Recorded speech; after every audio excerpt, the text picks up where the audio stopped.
Good morning. New week's begun. We'll get underway shortly with the nonsense that's in the newspapers this morning, and there is some real nonsense in the newspapers this morning, folks. So this could be fun. Although I am being calm today because Buster's not in the best of form. Saying I've been worried about him. But he shouldn't really have been.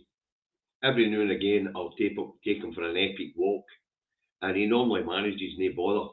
But he's 15, and I walked him for about 7 miles the other day there, and he came in on Saturday, and Sunday. Yesterday he just could not move. But we have seen this with Buster before. Last time he got loose and was playing a game of chases with the coos. Had to carry him back, and he didn't move for 3 bloody days. Right, I'm going to try and get Facebook on board. And then we'll get this underway, folks, because we're nearly up there the 50 mark. I see there's a couple of folk there I've not seen for a while. Good morning, Roddy McDonald. How are you? Haven't seen your name pop up for a while. And Bruce, I see you're on your way home for Korea. I can think of worse places to get home to than the beautiful Kingdom of Five. So, have a safe journey home tomorrow, Bruce. Alright, so we are up to the 50 mark, folks. So let's get this underway. It's Indy Truck Davy out the truck and at home in his office in Salisbury, North Lanarkshire, where it is overcast, dry at the moment, Guy warm, 10 degrees. Now, there is a newspaper story about the weather today. We'll get to that. And then we'll go into a wee bit about it, because as you know, like Davies a nosy gets, so when something pops his interest, he goes and does a wee bit of digging. Right, first up this morning, we have the National. I'll put it up. I'm not putting many up today, but I'll put a National up. And the National's got Trump rally floating pile of garbage, Slur Island is surging towards self-determination. There you go. Puerto Rico's looking for independence. And budget sparks slump in Labour support in Scotland. Curtis says Holyrood majority highly unlikely for Sarwar if poll figures repeated in 2026. Here's the thing, but folks. Labour were never popular here. The campaign for, the campaign to vote Labour to get rid of the Tories, it worked UK-wide, and it worked especially here in Scotland. A mistake. People know it was a mistake, and the budget, that proved it. Because whether people like it or no, and with Starmer and Reeves and Sarwar and the Governor-General for Scotland, the insignificant, nobody knows who he is, Ian Murray, the Governor-General, they all say austerity is over. But we can fucking read. And we've read the budget statement. Austerity is not over. Not by a fucking long way. In fact, everybody's telling us the next 5 years is going to be the worst 5 years we've had in 2 decades. Wonderful. Absolutely great stuff. Right, next up we have the Times. The Times is a cracker. It goes on. Scots are the biggest fans of Trump in Europe. And according to the Times, Scots would like another Trump administration. A survey conducted across Europe says, actually, the Times' interpretation of this is absolutely right. Apparently, 25% of Scots would like Trump to be the next president. I don't think so. But anyway, that's what it's supposed to be. Which is the highest. The next highest being Portugal, apparently, or Spain. It's 17 degrees. 17%. But it's actual bollocks. 75% of Scots don't want another Trump administration. But it was how it was asked. And basically the asked was, what do you want and what do you think? Well, here's the kicker. The majority of Scots don't want Trump in the White House. But believe it or not, the majority think he'll win.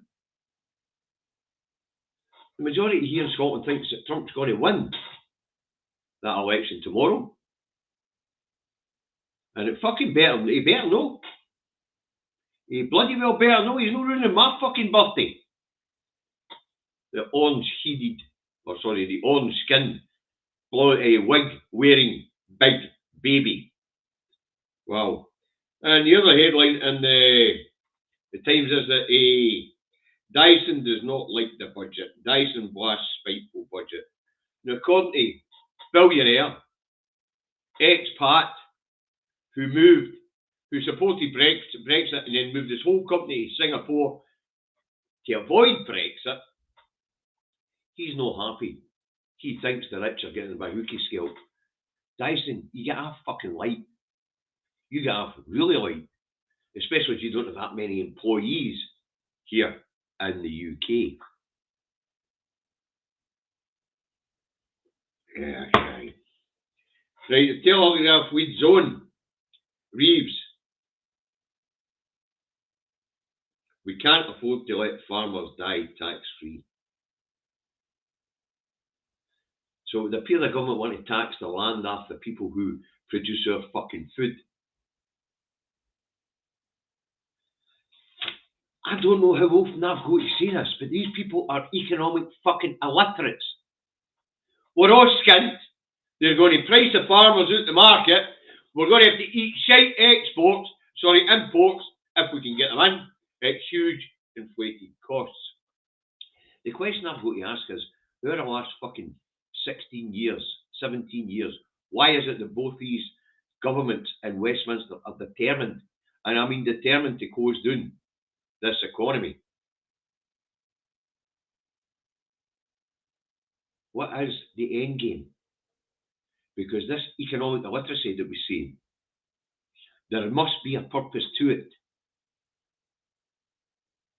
But some of the decisions that Rachel Reeves made during that budget, to smack the poorest of us, the least of us, the one thing that government should never do, because you measure society on how well you treat the least of us. And then, of course, there's the tightening of the money markets for the Bank of England, meaning there's no investment flowing in. So start-ups struggle and things like that. What the fuck are these people doing? This has been going on for 16 years, but it's been accelerated since Brexit. Why are these people deliberately trying to kill the UK economy? And what's fucking in it for them? If you've got an idea, and I've been watching this stuff for as long as I can remember, stick it in the comments, because I'm fucking bamboozled. The only thing I can think is population control and consolidation of the wealth in the hands of a select few. That's all I can think of. But if you've got a better idea of why these people have been systematically destroying the UK economy for a number of years, but it's accelerated in the last 15 years.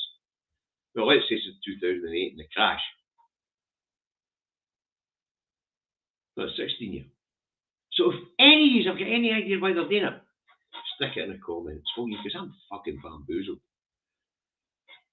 Right, the Scotsman leads on. Anger at lack of places for additional needs students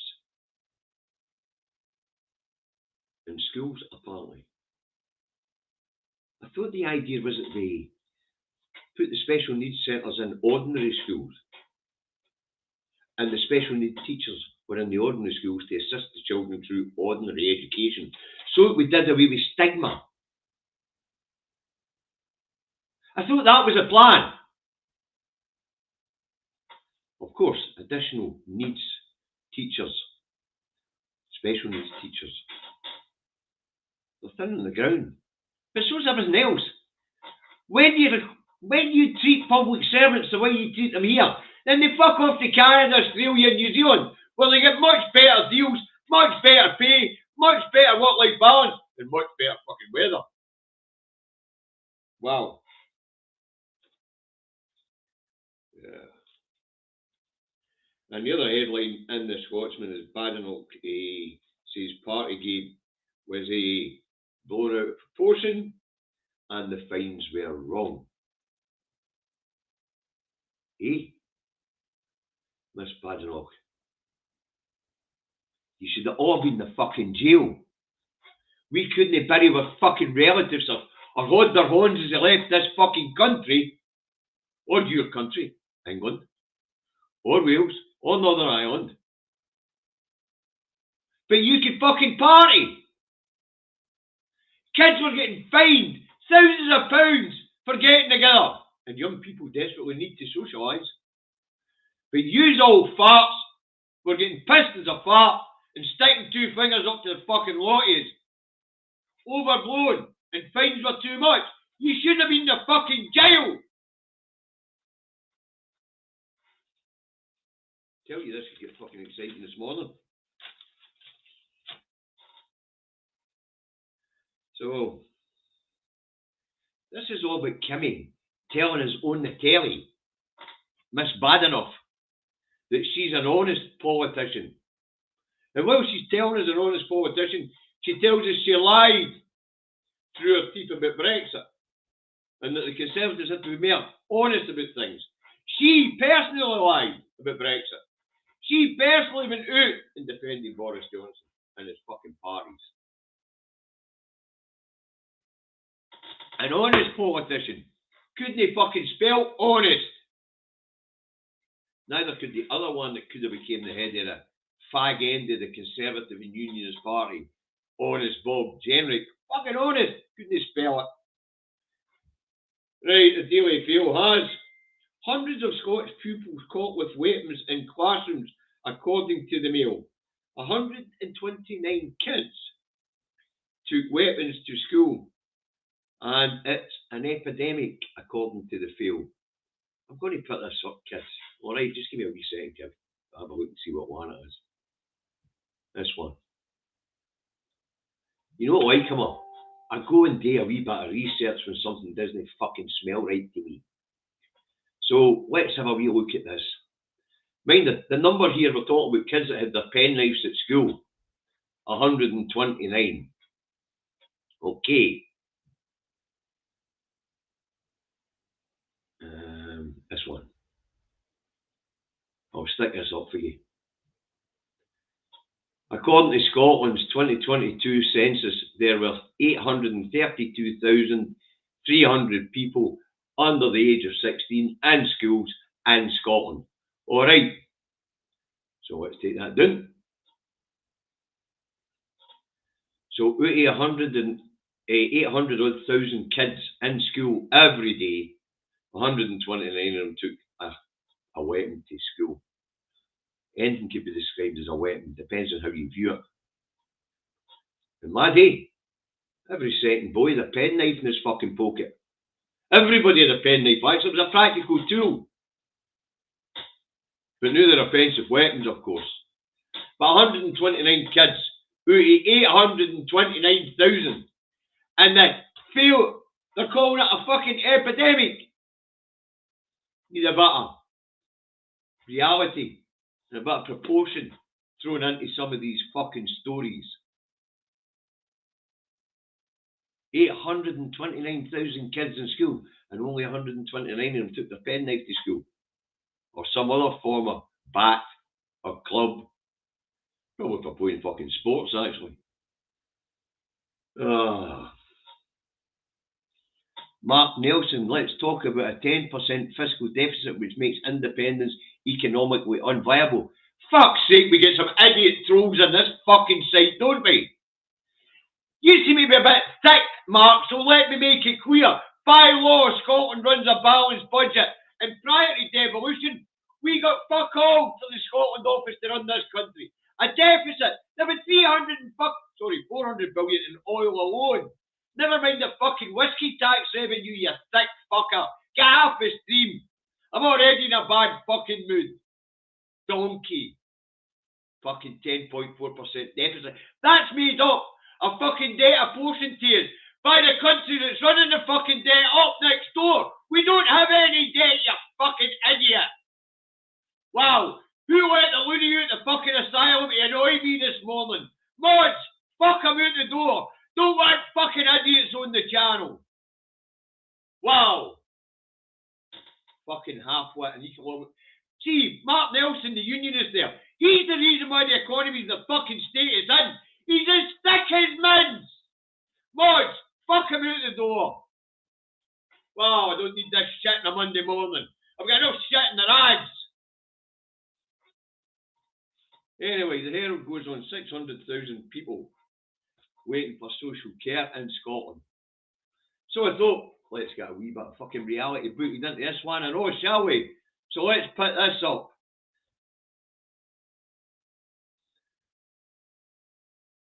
At this point in time, there are 231,925 people receive free social care in Scotland. And the 6,000 that the Herald's talking about, they'll all get social care too. How do I know? I know because there's good people like my brother, working in the council authorities right across these lands, working hard to put individual care packages together for individual people. Sometimes it's not straightforward. Sometimes what the people needs are take a bit of time to put together. So it doesn't surprise me there's 6,000 people waiting on that social care they're going to get free at the point of need. Because somebody's going to sit together, have a look at their life, have a look at what they need, and then draw all those specialties together to put a package together. It's not something you just do like that. A bit of fucking common sense. Of course there'll be people waiting at any one time for their individual packages to be put together. But I'll guarantee you, unlike in England, they will get social care. And I can guarantee you it will happen. Why can I guarantee it can happen? Because there's good people in my brother putting these fucking packages together. It's no straightforward to put a social care package together. Think about all the different elements that you go into. You've got to look at their environment, what their physical needs are, what their mental needs are, what their medical needs are, what their family needs are. You've got to put all that together. A bunch of professionals, equipment, all sorts together. It's not something you just do like that. And before that can happen, their needs have got to be assessed. So as I say, a bit of proportion to each of these fucking stories. 129 kids take their pen knives to school and all of a sudden it's an epidemic. 829,000. And then 200,000 people in social care and getting free social care, 230,000. There's 6,000 getting their packages built at this point in time. These stories are nonsense. Absolute bloody nonsense. Right, the record says 2,000 kids forced to live in bed and breakfast. Housing story. Here's a news flash for you folks. There are 832,000 under 16s in Scotland.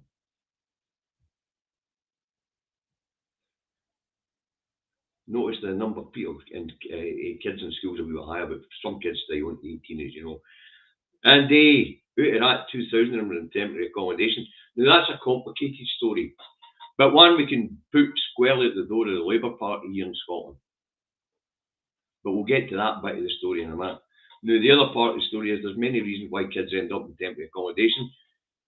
Ma and pa can't afford the mortgage or the rent anywhere, so they're kicked out.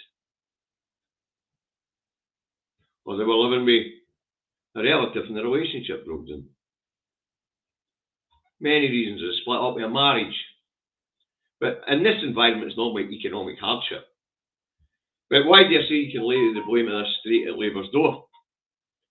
Because in 2007, wee Jack McConnell funded back 1.5 billion of the Scottish budget to Westminster and said he couldn't find anything to spend it on. Well, in 2007, the average price of a house in Scotland was about 100 to 128,000. For 1.5 billion quid, you could have built a shitload of houses. And I mean a shitload. But in the first two administrations here in Scotland, the Labour administration and the Labour Lib Dem administration, before the SNP took over, They built one house. One. Fucking think about that. In 8 years, they built one house. One. And handed back 1.5 billion saying they couldn't find fuck all to spend it on. And here we are. Fast forward to 2024, and they're blaming the SNP for a housing fucking crisis. The SNP have built 100,000 affordable homes in the period they've been in government. And that being done while having their one hand tied behind their back because they don't have a central bank to print the money. And we live off a block grant of roughly between 56 and 60% of what we send to Westminster comes back. And by law, it's going to be a balanced budget. There's no borrowing to build. None. There's no borrowing, period, actually. This shit about 10.4%. No, do you know there's a reason why they say nominal deficit when they're reporting this? That's because people like me have been pulling up the fucking BBC and giving them, you talk about deficit. The law says we can't have a fucking deficit. Idiots. So now when the BBC, STV, Sky and all them are talking about Scotland's deficit, they talk about a nominal deficit. Why a nominal deficit? Because it doesn't fucking exist. It's never existed. Scotland has always contributed more to the Union where it's got back. That's what happens with a fucking colony. The whole idea of having a colony is to rate it for its resources, its manpower, its goods. Well, the mother country, in this case, the state is the mother. Because England's a fucking colony too. I explained that on Saturday. Exactly, Stephen Nicol. Jack paid 1.5 billion and condemned 2,000 kids to temporary housing so he could get his fucking knighthood. Right. Let's go on the Sun. The Sun's got Grand Mold Duke of York.